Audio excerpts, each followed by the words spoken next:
let's just like break it up and not talk about gaming for a second. This is like a 14-minute video. Somebody posted it in my video react section, and I really want to watch it. It's called AI Just Killed YouTube. You just don't know it yet. And it's by Ticker Symbol U. That's weird. That's a weird name. But yeah, let's watch it. Artificial intelligence is already disrupting every industry we thought it would never touch. Creative industries like art, music, movies, and video games, all of which are hundreds of billions of dollar industries or more. But just a few days ago, Nvidia came out with an incredible research paper focused on generative AI for video. A paper that could change everything. So in this episode, I want to show you the state of the art in a few different areas of design, and then explain how Nvidia's latest AI breakthrough might be the key to bringing them all together. Your time is valuable, so let's get right into it. I want to start this video in an unusual place. Oh, this is the fucking game. What is it called? Unrecord, something like that, right?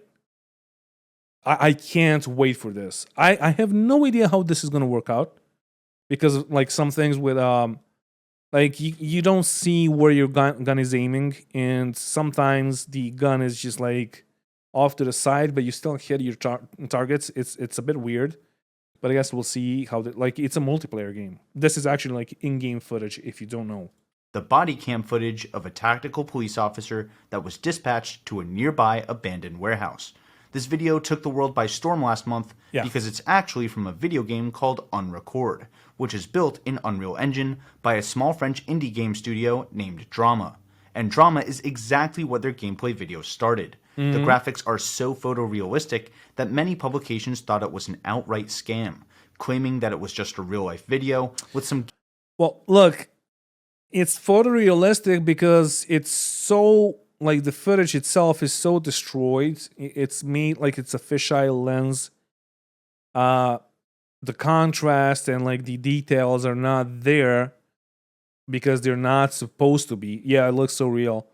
It's not supposed to be there. Therefore, it's gonna look like real life footage. Graphics are so photorealistic that many publications like if you took a look at the map itself, like this very map that the guy was playing on, you would understand that the map itself does not really have that much details. Was an no, it's not scam, VR.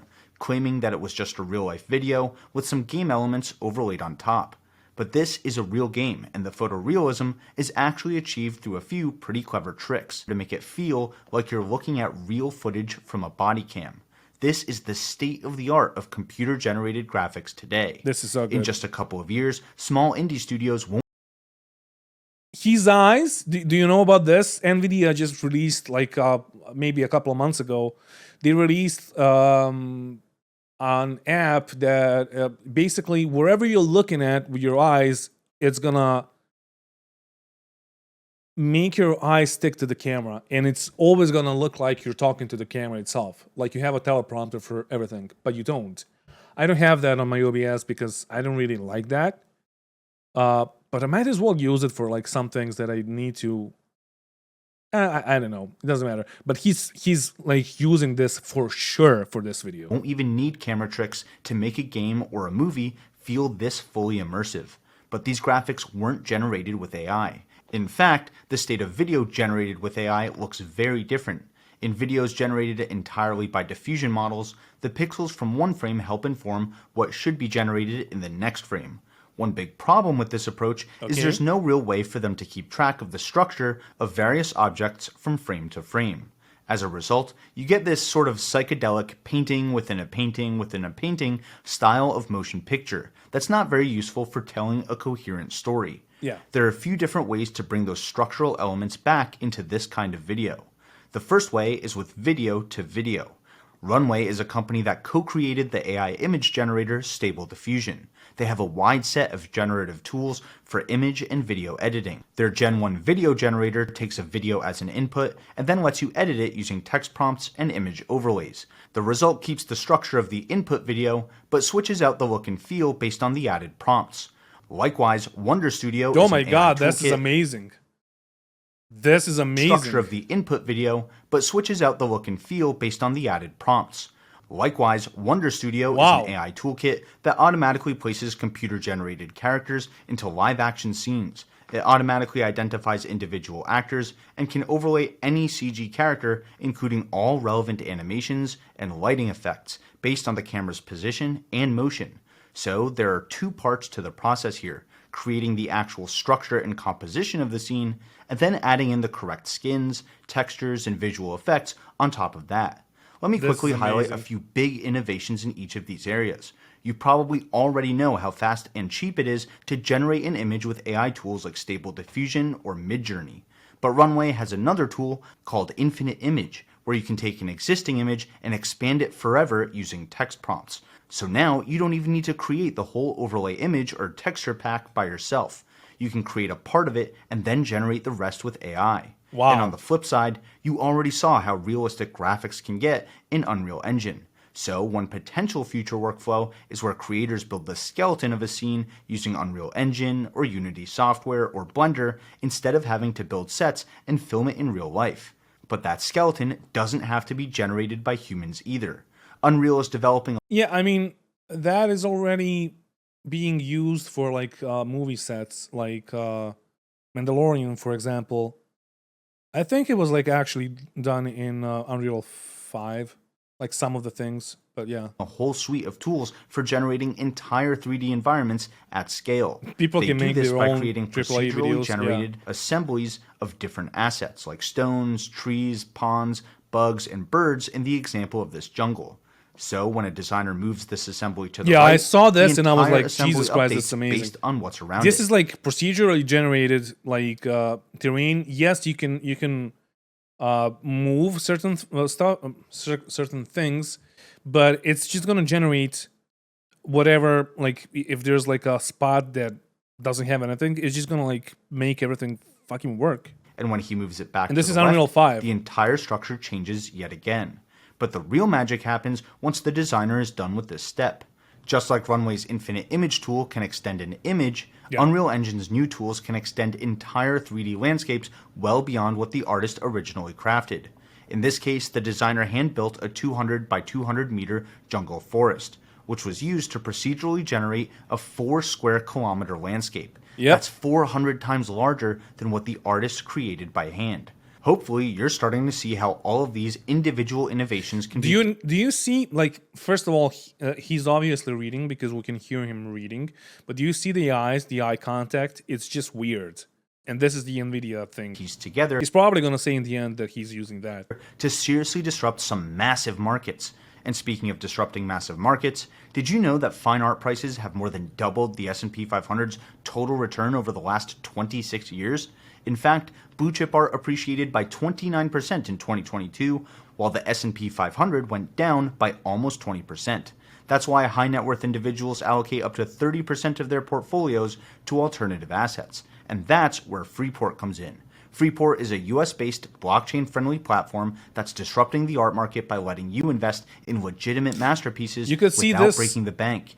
being used in games to make every new playthrough generate different visuals and environments. Dude, I can see that as like an actual, like, imagine Minecraft, like games like Minecraft with procedural generation of the worlds, where the world is itself has like,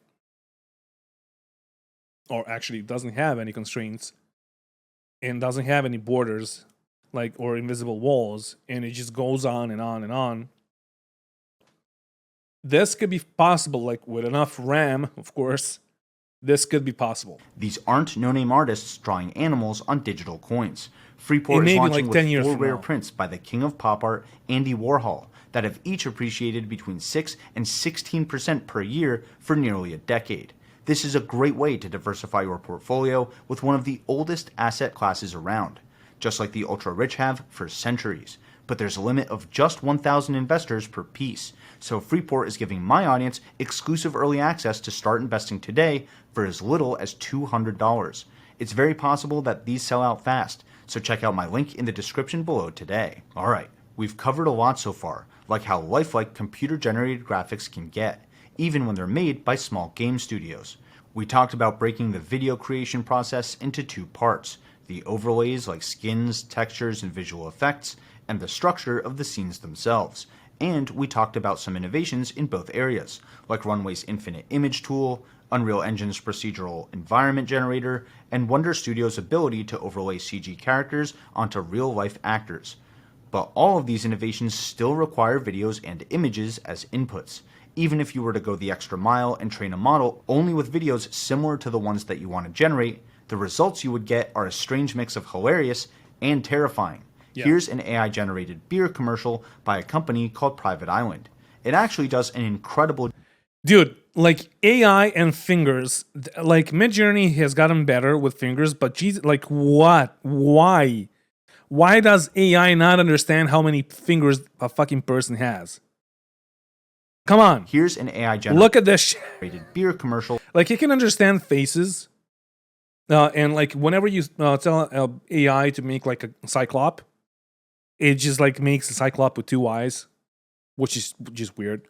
By a company called Private Island. It actually does an incredible job recreating the structure and the visual style of a typical beer commercial. No, it just doesn't work. The longer you watch, the more you realize that something has gone terribly, horribly wrong. What starts out as a fairly reasonable backyard barbecue quickly devolves into an apocalyptic nightmare. Yikes. And that's where Nvidia's latest paper comes in. At a high level, this paper focuses on carrying the structure of a scene from frame to frame, which is the exact problem that these other tools are solving by requiring an input video from the user. For example, here's a time-lapse of a beach during sunset. Notice how there's a consistent structure to the beach, the waves, and the clouds. It's actually the foliage that gives it away that this is a video generated by AI. Here's another clip of somebody pouring milk into a cup of coffee. Look at how much more coherent this is than some of the videos that we But also you can see that the cup is a bit like scuffed. Just looked at. It's not perfect, but it's definitely a big step up, especially considering it was generated from a single text prompt. And you can even give this model a set of input images and have it generate the structure for the whole video. For example, give it a few images of Kermit the Frog, and you can make him play the guitar. That's the exact opposite of what we saw with Wonder Studio, which needs an input video to overlay computer graphics onto. And here are a few examples of some driving sequences, which can be modified with different lighting conditions, scenery, and road conditions on the fly. So instead of needing real camera data or a high-end driving simulator, Nvidia's technique can generate thousands of examples by using slightly different text prompts. This is a huge breakthrough in generating videos with diffusion models. Diffusion models start with random noise and then reorder pixels to form an image. Because of that, you're not really guaranteed to get two related images as you move from one frame to the next. Without getting too in the weeds, this technique fixes that by treating videos as three-dimensional images: length, width, and time. So where normal diffusion models reorder pixels in 2 dimensions to generate a picture of a sunset or a cup of coffee, this model reorders pixels in 3 dimensions to show a sun setting or a cup of coffee being poured. Another incredible feature of Nvidia's model is that it has 4.1 billion parameters, making it around the same size as OpenAI's DALL-E 2. Except Nvidia's model can make coherent videos up to 5 minutes long. Maybe Nvidia should take a crack at regenerating this beer commercial. That gets me every time.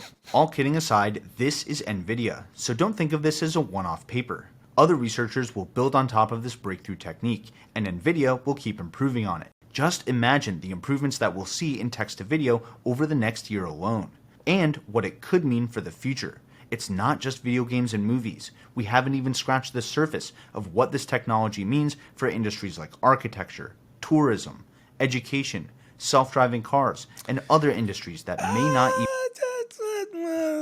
Architecture, though?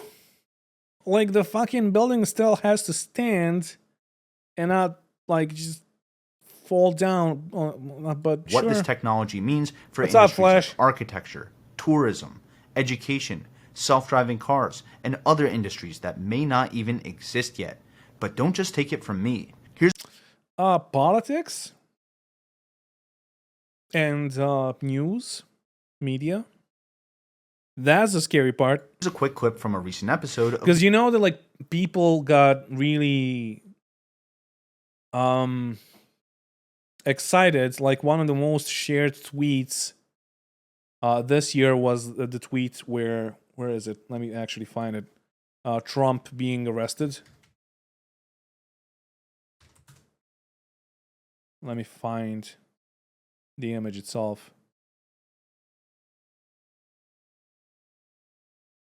Oh, somebody took it down. It's not in the search anymore.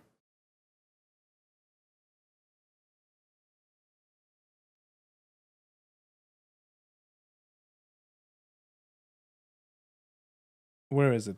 Come on. Dude, like Forbes and shit, like making me subscribe and pay for their shit. I don't want to do that. Right, I'll just play the video and I'll find it in the background. Where three incredibly sharp investors lay out their vision for this groundbreaking technology. You have the ability to create characters. You have the ability to create voices. You have the ability to replicate a celebrity. All right, it's not this photo. It's not this photo for sure. It's not this photo, but there was another one. Oh, this one. So this one. People lost their shit over this, and they thought that this was realistic. But this is just like Mid-Journey. Right? So imagine what AI can do for press and like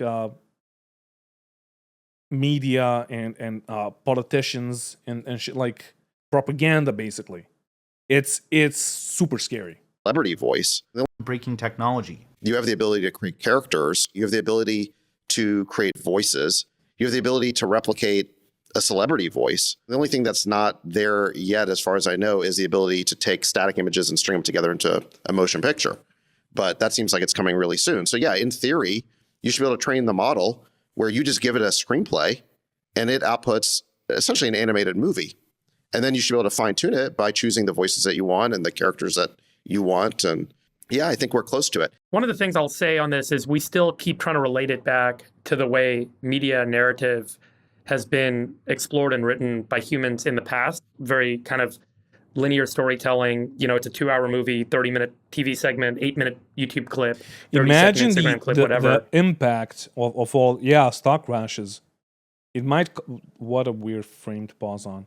It might cause something like that. I actually think that the opportunity for creating new stuff in new ways is so... Because, you know, like Elon Musk was smoking weed on Joe Rogan and it fucking... I don't know how much he lost with Tesla and SpaceX that day and the day after. But, like, imagine him, like, being cracked up and, like, I don't know, using a needle, like, using heroin. Profoundly expanding. An AI video of that, people will, like, lose their shit. That individuals can now write entire universe. And, like, imagine if you're, like... if there's an attack on you as a politician or as a businessman or whatever, where you like need to waste all of your time every fucking day just like to dispute all of the allegations. That can then be enjoyed by millions of people crazy. From completely different lengths and viewpoints and models. They can be interactive, they can be it's static, good they can thing be politicians dynamic, are always trustworthy. And that the tooling that you, personalized, but the tooling that you as a creator now have, you could choose which characters you want to define. You could choose which content you want to write. You could choose which content you want the AI to fill in for you and say, hey, create 50 other characters in the village. And then when the viewer reads the book or watches the movie, let them explore or have a different interaction with a set of those villagers in that village. Or you could say, hey, here's the one character everyone has to meet. Here's what I want them to say. And you can define the dialogue. You can choose the limits of how much you want the individual to enjoy from your content versus how narrowly you want to define it. And my guess is that the creators that are going to win are going to be the ones that are going to create more dynamic range in the creative output. To build on what you're saying, Faber, which I think is incredibly insightful, just think about the controversy around two aspects of a franchise like James Bond. Number one, who's your favorite Bond? We grew up with Roger Moore. We leaned towards that. Then we discovered Sean Connery. And then all of a sudden you see Daniel Craig. You're like, you know what? That's the one that I love most. Well, what if you could take any of the films? You could say, give me The Spy Who Loved Me, but put Daniel Craig in it, etc. And that would be available to you. And then think about the next controversy, which is, oh my God, does James Bond need to be a white guy from the UK? Of course not. Am I being like weird here? Because I don't fucking trust any of these faces anymore. Like maybe all of these guys were fucking AI. Based it around the world, and each region could get their own celebrity, their number one celebrity, to play the lead, and controversy over. that may be where we go. Like, my kids want to have a 10-minute bedtime story. Well, let me give them Peter Pan in 10 minutes. I want to do, a chapter a night for my older daughter for a week long of Peter Pan. Now I can do that. And so the way that I can kind of consume content becomes different. So I guess what I'm saying is there's two aspects to the way that I think the entire realm of content can be rewritten through AI. The first is like individual personalized creation of content where I, as a user, can render content that is of my liking and my interest. The second is that I can engage with content that is being created that is so much more multidimensional than anything we conceive of today, where current centralized content creators now have a whole set of tools. Now, from a business model perspective, I don't think that publishers are really the play anymore, but I do think that platforms are going to be the play. And the platform tooling that enables the individuals to do this stuff and the platform tooling that enables the content creators to do this stuff are definitely entirely new industries and models that can create multi-hundred-billion-dollar outcomes. I think U.S. box office is something like Oh my 20 billion a God. year. I remember when like It's PayPal got to irrelevant. like 100 billion a year payment volume, and now it's like hundreds of billions. Market size of U.S. media and entertainment industry, 717 billion. Okay, it's not insignificant. Video games are nearly $500 billion a year. All right, so hopefully this episode Yep. helped you understand the state of the art of computer graphics, 3D asset generation, and what this latest breakthrough in generative AI for video could unlock in the near future. The market for just video games and movies is hundreds of billions of dollars per year. So, coherent text-to-video generation could unlock trillions of dollars in enterprise value, especially when you add up everything humanity already uses video for today, from architecture to education, and from tourism to self-driving cars. And to me, that's a future worth investing in. But there's one more huge disruption that you need to know about, so make sure to check out this episode next. And if you feel I've earned it, consider hitting the All right, like button. he didn't say it, but he is using the thing for his eyes subscribing to be the focused channel. on the camera. That lets me know to put out more research like this. Either way, thanks for watching. Surely. Until next time, this is ticker symbol U. Let me actually show you how it works. I think Asmongold had that. Yeah, sure. Your Discord Let's watch this one short. calls will never be the same again thanks to this secret update. Nvidia just added their eye contact beta to their Nvidia broadcast software, and it is trippy. If you have an Nvidia RTX graphics card, you'll be able to toggle on and off eye contact, which uses AI to simulate your eyes constantly looking into your webcam. For reference, I haven't been looking at the screen at all during this video. I'm reading the script off of my phone. Not only does this change the game for streamers, but it's also a nice cheat code if you have an important Zoom meeting coming up. Whether you want to freak out your friends or engage with your audience, it's definitely worth a try, and it's free. You just have to look like you're staring creepily the entire time. It's fucking weird, right? Anyway, that was a great video. Like, dude, all of this needs to be regulated like ASAP because it's getting crazy. Like, I'm using Midjourney, which you probably noticed, for most of my thumbnails because before I would either use photos that already exist, or I would like use, or I will make something, and then like have text on top of it. But it's really easy, just like telling Midjourney what to do, and then Midjourney just does it and makes it. Like, this is my latest video. Oh, actually, fuck this. So my latest video. A couple of like a couple of variations of Super Mario having cash and all of that. Like, I wanted to just have like evil Mario, and like this was like the most evil one, but I found another one. It doesn't matter. So the input was just like evil Mario having like a lot of cash, and it made it for me, and it's super easy. It's really good for like small content creators that like I am, that can't pay for actual artists that are gonna like make thumbnails for me. It's really cool. Like, I can have like a different thumbnail every time, especially with the amount of videos that I'm doing on my second channel, and like stream clips and all of that. Like, when I want a huge space battle, I just tell them huge space battle, and it gives me this.